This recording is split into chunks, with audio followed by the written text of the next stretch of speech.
अभिषेक झा हमारे साथ प्रवक्ता जेडीयू से। अभिषेक, इस बार कहा गया है कि मुख्यमंत्री बात सुनेंगे, तो क्या एक मंच पर सभी दलों के जो नेता हैं सरकार में शामिल वो लोग बैठेंगे और जो इनके छात्र नेता हैं या फिर अश्विनी जी हैं, ऐसे लोग वहां पर मौजूद होंगे, आमने सामने बिल्कुल फुल एंड फाइनल बात करने के मूड में, रिव्यू करने के मूड में है सरकार, और जो इनकी मांगे हैं इसे पूरी तरह से पूरा कर लिया जाएगा कि या फिर उसकी भी एक हद होगी?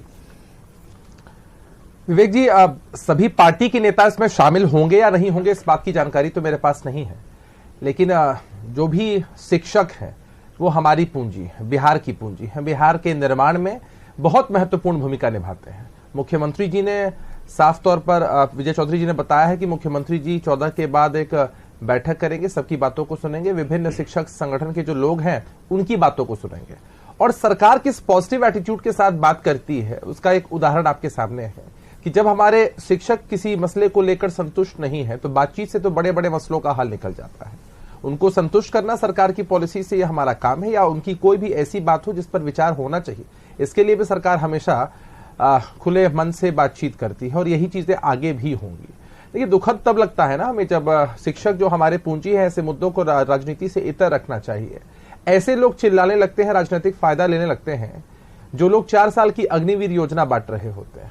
एक तरफ हम लोग शिक्षकों को सरकारी, अभी जो बीपीएससी के माध्यम से जो परीक्षा होगी उस परीक्षा के माध्यम से सरकारी कर्मी का न सिर्फ दर्जा मिलेगा बल्कि अन्य कई सुविधाएं मिलेंगी, तो हम लोग लगातार इस दिशा में प्रयास कर रहे होते हैं। आज भी अगर आप डाटा और फैक्ट्स की बात करें तो बिहार का जो प्रतिशत है जिसमें सरकारी स्कूलों में बच्चे एनरोल होते हैं कई प्रदेशों से ज्यादा है। बिहार में अगर आप मुझे वक्त दे तो मैं शायद डाटा आपके सामने प्रस्तुत कर सकूं। कुल मिलाकर मसला यही है कि हमें समझने की आवश्यकता है कि एक तरफ लोग राजनीति कर रहे हैं और एक तरफ सरकार खुले मन से हर मसले पर विचार करने, विमर्श करने को तैयार है। ये तो कह रहे हैं कि नहीं, राजनीति तो ये अश्विनी जी भी बता पाएंगे। ये तो पहली बार ऐसा हो रहा है ना कि भाई सीएम खुद कह रहे हैं कि नहीं हमारी टेबल पर आइए बातचीत होगी। इससे पहले क्या हो रहा है? क्या हो सकता है? नहीं, ये तो खुद को अब ऐसा नहीं, ठीक है, ये तो फीलिंग आती होगी ना कि क्या नुकसान, क्या नफा नुकसान हो सकता है। तो अभी अगर बुला रहे हैं, बातचीत कर रहे हैं, रिव्यू की बात अचानक से आ रही है, तो इसका तो मतलब है ना, ऐसा थोड़ी है कि अगर रिव्यू करने की, बार बार रिव्यू करने की जरूरत पड़ी है, एक बार थोड़ी रिव्यू करने की जरूरत पड़ी। समीक्षात्मक बैठक या फिर इसमें संशोधन की बात तो बराबर होती रही, और इनकी जो मांगे हैं वो अटल हैं, इन्होंने अपनी पॉइंट्स फाइनल कर दिए हैं।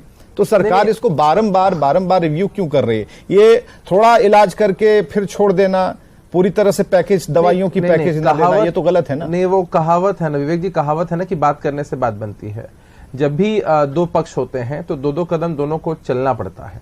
हाथ मिलाने के लिए भी क्या एक व्यक्ति एक अकेले हाथ से, वो तो आ ही रहे थे 2 कदम, वो तो पूरे रास्ते तय कर रहे थे, लेकिन बाहर ही ब्लॉक कर दिया गया, इसलिए पटना नहीं पहुंच पाए। विवेक जी, जैसा आप बता रहे हैं कि कुछ शिक्षक नेताओं के बयानों के माध्यम से, आपके ही टीवी चैनल पर जो शिक्षक नेता है उनके बयान किस सकारात्मकता के साथ चल रहे हैं। रजनीश जी लगातार ग्राउंड पर रिपोर्ट कवर कर रहे हैं, लोगों ने इसको स्वागत योग्य कदम बताया है। खुद यहाँ बैठे हुए हैं अश्विनी जी, इन्होंने भी साफ तौर पर बताया है कि भाई बहुत स्वागत योग्य कदम है। हम लोग ऐसे नहीं है ना, लेकिन आपके एमएलसी संजीव सिंह, उदाहरण देता हूं, लेकिन आपके एमएलसी संजीव सिंह ने जो बात कही है कि शिक्षकों को गिरफ्तार नहीं किया जाना चाहिए, इस बात पर कितना दम लगता है?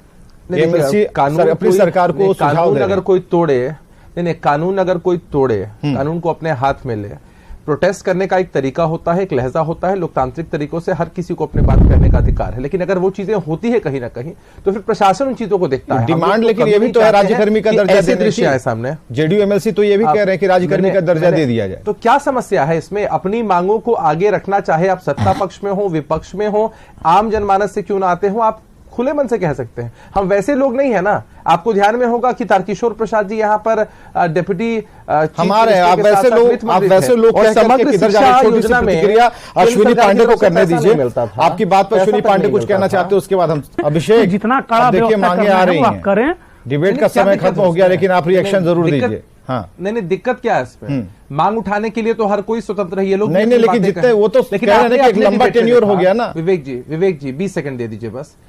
विवेक जी, आपने अपने ही डिबेट में देखा कि किस तरह से शिक्षक, जो भी शिक्षक हैं हमारे, वो उत्साहित हैं कि नीतीश कुमार जी उनसे मिलेंगे, सरकार उनका पक्ष सुनेगी। अब इस बात से भी भाजपा को इतनी बेचैनी है कि ये चिल्ला कर कह रहे हैं कि भाई आग को और भड़काओ। ये भूल जाते हैं कि इनके ही तारकिशोर प्रसाद जी वित्त मंत्री थे और समग्र शिक्षा के तहत केंद्र की सरकार की तरफ से इन्हीं शिक्षकों के वेतन मद में कितनी कटौती की गई थी।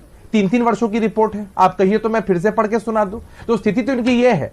क्या कहा था सुशील कुमार मोदी जी ने, क्या कहा था इनकी पार्टी के लोगों ने? जैसे ही रोल बदलता है ये ओछी राजनीति करना शुरू कर देते हैं। इनकी प्राथमिकता में है कि शिक्षक आंदोलन करे, आंदोलन के दरमियान कानून टूटे, वहां पे सीन क्रिएट हो, और ये ठीक है, और ये उसका फायदा अश्विनी पांडे 20 साफ तौर पर कहा, ये लोग न सिर्फ हमारे वोटर अश्विनी पांडे बोलना शुरू है, जी, हमारी बिल्कुल। पूंजी, हमारे वोटर, हमारे पूंजी सब कुछ है हमारे लिए।